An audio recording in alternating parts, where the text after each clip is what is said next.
What people call Halloween in Norway we call Allehelgenersaften. Breathe in slowly. The smoke might burn your eyes. This day is marked on the primstaff, the Norse runic calendar, with the symbol of a cross. Break the ceiling. It's made of thin glass. Face the feeling. You might not regret.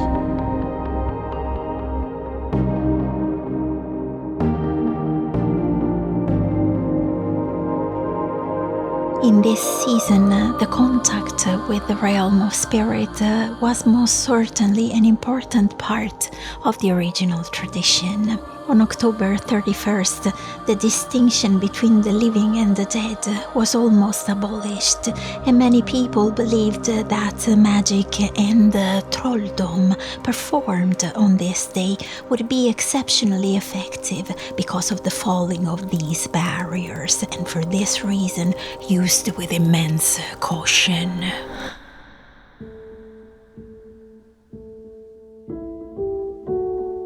But did these barriers truly reflect the sentiment of our ancestors? The story of a Sami shaman here in Sápmi only confirms the fact on this day magic can get out of control. The events took place in 1625. When a shaman, Noaidi, was only supposed to help a local fisherman get wind in his sails, but things went terribly wrong. According to the court record, the magical date caused him to lose control of his powers. There was a violent storm and 5 people died at sea. The shaman was sentenced to death and was burned at the stake.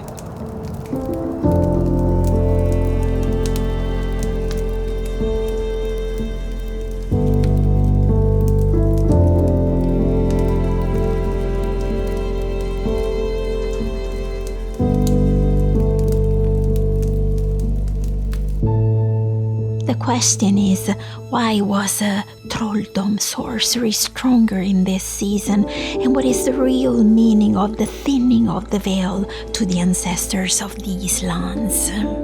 The thinning of the veil, everybody talks about the blurring of the boundaries in between the realm of the living and the realm of the dead.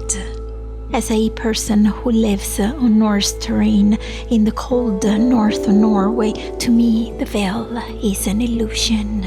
For there to be a veil, it would mean we are separate from all creation. Separation is an illusion, and I do not experience it in my world. Why should the spirit world be elsewhere? I have always felt there is no barrier to thicken or thin on this day. There is only one thing that shifts in this season up here in Sápmi, and that is the reason why witchcraft has potential for being more powerful in this season. Like Teresa's, this season is a gateway. The energy of warmth and life is ebbing, and almost a distant memory in the land of the polar nights, and the energy of death and cold has made appearance, but both exist simultaneously. Nature is thin, not the veil. I believe what most people address as the thinning of the veil is just a feeling. The withdrawal from the realm of life and growth, the barren landscape in this season makes me feel a strong sense of eternity and interconnection. This is why I have never used the word veil, as it would be the opposite of what I feel. This is a season of great clarity. This is why Seidr, trolldom, witchcraft performed in this season is immensely powerful. Everything around me here is silent. Birds do not sing anymore. Reindeer moves like ghosts in the never-ending tundra, producing significantly less sound than in the midnight sun season.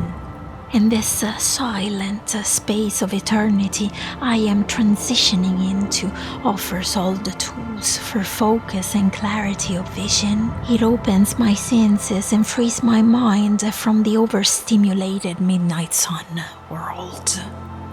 In this less stimulated season, there is an abundance of space around me. It is vast and empty. Nature is at its thinnest. And I sit in this vastness, filling it up with remembrance. The footprints of the ancestral routes become suddenly visible, audible in this silent world. And I love to walk them while spreading nuts and fruits. By doing this, I feel I strengthen the roots, untie the knots, and bring blessings to the ancestors' houses made of sticks, stones, bones, furs, and roots. As I walk in the understanding, they will not grant me the songs today, because the big world shouts, the veil gets thin. I will have to find my own way to arrive at such songs, and walk all the grounds where the failings gather from knot to knot. In a migration of lost things, I will harvest death and life, thanking my sweat, thanking my feet, and feeling that whatever supports them is always worth the awe.